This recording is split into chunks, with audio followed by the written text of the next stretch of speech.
La historia comienza con un predicador hablando a una multitud en las calles. Un hombre ebrio interrumpe el sermón, causando un alboroto. El hombre es rápidamente expulsado del lugar por su comportamiento. En otro lugar, un joven sirviente llamado Titus despierta a un hombre ciego. El hombre es Longinus, un centurión romano que perdió la vista. Titus le reprocha a Longinus por haber dejado la puerta abierta durante la noche. Discuten sobre los peligros, pero Longinus parece despreocupado. Longinus, afectado por la bebida, no recuerda nada de la noche anterior. Titus intenta animarlo trayéndole su pan favorito, recién hecho. Longinus se queja, deseando tener vino en lugar de jugo de uva. Titus le recuerda a Longinus que tiene un entrenamiento por la tarde. Es una sesión de entrenamiento obligatoria para todos los centuriones. Longinus se lamenta de su cargo, que siente que solo obtuvo por la influencia de su padre. Titus le recuerda que a pesar de su ceguera, tiene la suerte de recibir un salario.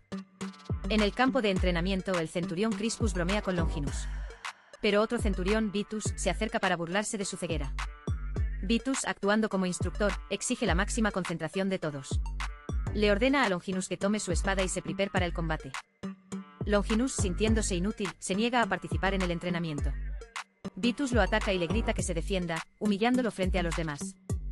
Crispus intenta intervenir para defender a su amigo, pero Vitus lo detiene. Vitus usa a Longinus como un ejemplo de debilidad ante toda la legión. Lo llama públicamente el eslabón más débil del grupo. Lo acusa de no merecer su rango y de ser una carga para todos. La humillación continúa mientras Longinus permanece indefenso. Más tarde, Titus encuentra a Longinus bebiendo para olvidar la humillación. Le recuerda que tienen un deber: patrullar durante una crucifixión. En el Gólgota, Jesús de Nazaret está siendo crucificado. Vitus se acerca a Longinus con una orden cruel. Le ordena a Longinus que use su lanza para acabar con la vida de Jesús. Longinus duda, no queriendo participar en el acto. Vitus insiste, recordándole que es una orden directa que no puede desobedecer. Siendo ciego, Vitus lo guía, indicándole la dirección correcta. Longinus se prepara y con un grito clava la lanza en el costado de Jesús. En el momento de la muerte de Jesús, el cielo se oscurece y la tierra tiembla. Los soldados, asustados, comentan sobre el extraño y repentino terremoto. De vuelta en la ciudad, se habla de que los discípulos de Jesús creen que resucitará. Longinus está atormentado por la culpa, sintiendo el peso de la orden de Vitus.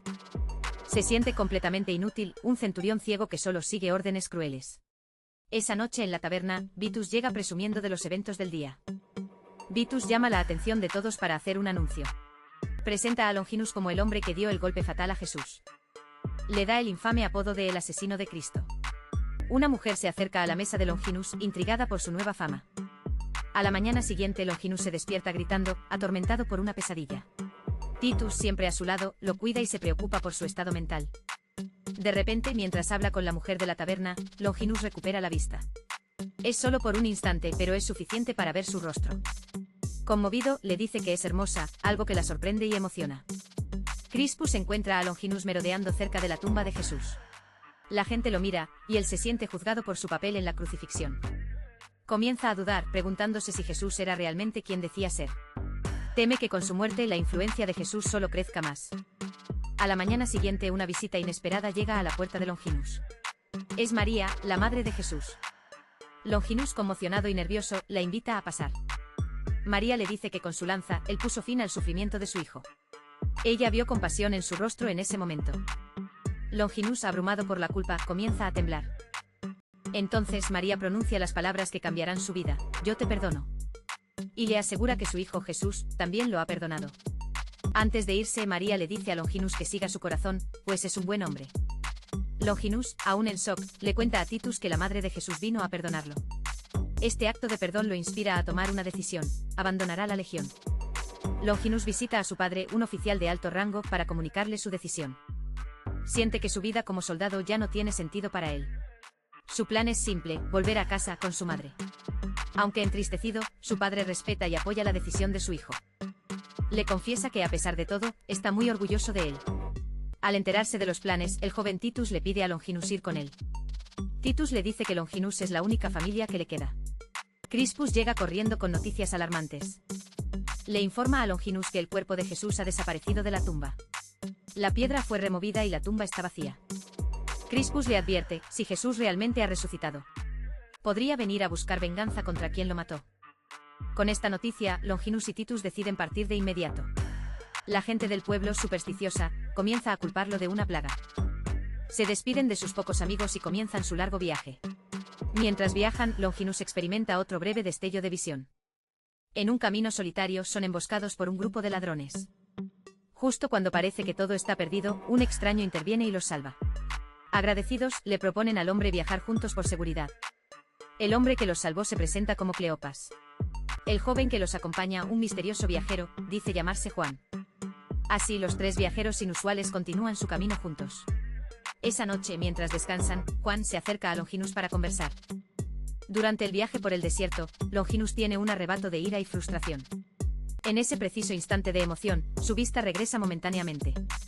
Ve claramente el rostro de Titus, a quien llama el padre que nunca tuvo. Más tarde, Longinus le pregunta a Juan qué piensa realmente sobre Jesús. Juan responde que la humanidad no estaba preparada para recibir su mensaje.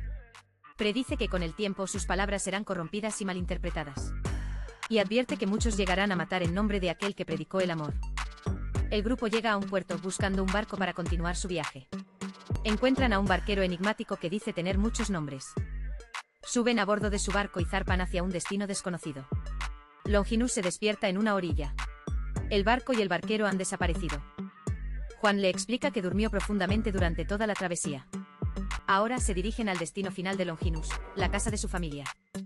Al llegar, son recibidos por una mujer en la puerta. Es la tía de Longinus, quien no lo ha visto desde que era un niño. La mujer, llamada Alba, les da una cálida bienvenida a su hogar. Alba habla con Juan sobre la esperanza que cada nueva vida trae al mundo. En una conversación privada, Juan le revela su verdadera identidad a Alba: él es Jesús. Le confirma que es el Hijo de Dios, que fue ejecutado y que ha resucitado. Alba, conmovida, le pide que no se rinda con la humanidad. Más tarde, Jesús habla a solas con Longinus sobre su madre. Le asegura que ella lo amó profundamente y que aún lo ama. Longinus confiesa su deseo de acabar con su sufrimiento en el mar. Pero Jesús le dice con calma que aún no ha llegado su hora. Le promete a Longinus que volverá a ver a su madre en el reino de su padre. Le confirma que su madre ha encontrado la paz y está en el reino. En ese momento, Longinus finalmente se libera de su culpa, no es un asesino. Jesús le explica que su ceguera lo forzó a desarrollar una fe verdadera. Le ofrece a Longinus la libertad total de su tormento. El único precio que debe pagar es el amor, a sí mismo y a los demás. Jesús le pide que siga su voz y se prepare para renacer. Lo guía hacia un río cercano para un bautismo simbólico. Cuando Longinus emerge del agua, su ceguera ha desaparecido por completo. Abre los ojos y, por primera vez en años, puede ver el mundo con claridad. Jesús le dice que su tiempo en la tierra ha terminado y que debe volver a casa. Se despide de un Longinus transformado y en paz. Titus le cuenta a Alba que Jesús llevó a Longinus al río y luego desapareció. Jesús asciende, su misión cumplida, y regresa al reino de su padre. El epílogo revela el destino de Longinus. Dedicó el resto de su vida a fundar nuevas congregaciones cristianas. Esparció la palabra de Cristo hasta que fue martirizado por los romanos. Sirvió a su Salvador hasta el día de su muerte. Por su fe y devoción, hoy es aclamado como San Longinus. If you want a recap of your favorite movies and shows, comment below, and don't forget to subscribe, like, and turn on notifications so you don't miss the next ones. See you next time, everyone.